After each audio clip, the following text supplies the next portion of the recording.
জয় রাম, জয় রাম। আজকের ছবিতে রাম ঠাকুরের গল্প হচ্ছে ঘুড়ির বো ভো শব্দে নাম ব্রহ্মের সন্ধান। রামের বয়স তখন 7 কি 8।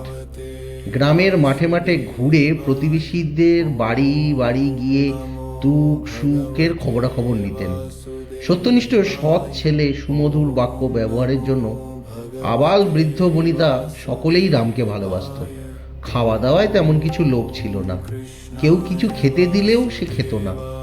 খাওয়ার ব্যাপারে মায়ের অনেক ক্ষোভ। শিশুরা ভালো ভালো খাওয়া পেলে লুকিয়ে লুকিয়ে খায়, কিন্তু রাম 2-3 দিনেও একবার খেতে আসে না। মা ক্ষোভের সাথে বলতেন, আমি ছাই ভস্মেই খাই, আমার রাম না খেয়েই মরে।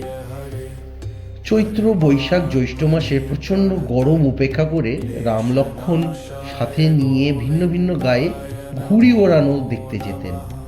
সেখানে মিত্রমশাই ঢাউস এক বড় ঘুড়ি নিয়ে ওড়াতেন। ঢাউস ঘুড়ির ভো ভো শব্দ করে নাদ ব্রহ্ম অর্থাৎ নাম ব্রহ্মের সন্ধান পেলেন। তিনি অনুভব করলেন ওই প্রকৃত দৈববাণী ভগবানের হৃদয়ের নাদ ধ্বনি। এই বাণী সত্য, অমর অমোঘ, শাশ্বত, শক্তিপূর্ণ। ইহাই সদ্গুরুর প্রত্যাদেশ। এই বাণীর মাধ্যমে বুদ্ধ জেনেছেন অহিংসার পরম ধর্ম। যিশু শুনেছেন ঈশ্বর সেবাতেই জীবের মুক্তি। চৈতন্য জেনেছেন নামে রুচি, জীবে দয়া, বৈষ্ণব সেবন। আর দিনের নারী রসুল শুনেছেন আল্লাহ সর্বশক্তিমান। তিনি এক এবং অদ্বিতীয়, তিনি ছাড়া আর উপাস্য কেউ নাই।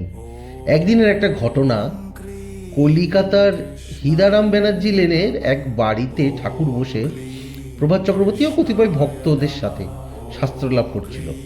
সকলে ঠাকুরকে প্রণাম করছে। ঠাকুর উঠে এক ভদ্রলোককে প্রণাম করলেন। ভদ্রলোকটি ঠাকুরকে প্রশ্ন করলেন, তোমার পরিচয়? উত্তরে ঠাকুর বললেন, আমি ডিঙামানিকের রাধামাধব বিদ্যালঙ্কারের পুত্র রাম। ও, শুনেছি তুমি নাকি সাধু হয়ে গৃহত্যাগ করে হিমালয়ে চলে গেছিলে। রাম এ কি করলেন?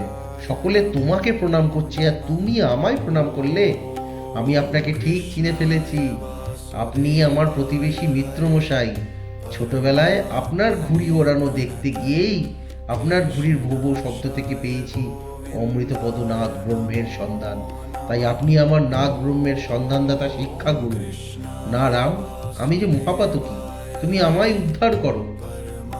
ঠাকুর মিত্রমশাইয়ের মাথায় হাত রেখে বলেন, এবার বলুন গোপাল ও গোবিন্দ। মিত্রমশাই প্রণাম করতে গেলেন। ঠাকুর হাঁটু দেখিয়ে বললেন, এখানে, প্রণাম চরণে নয়।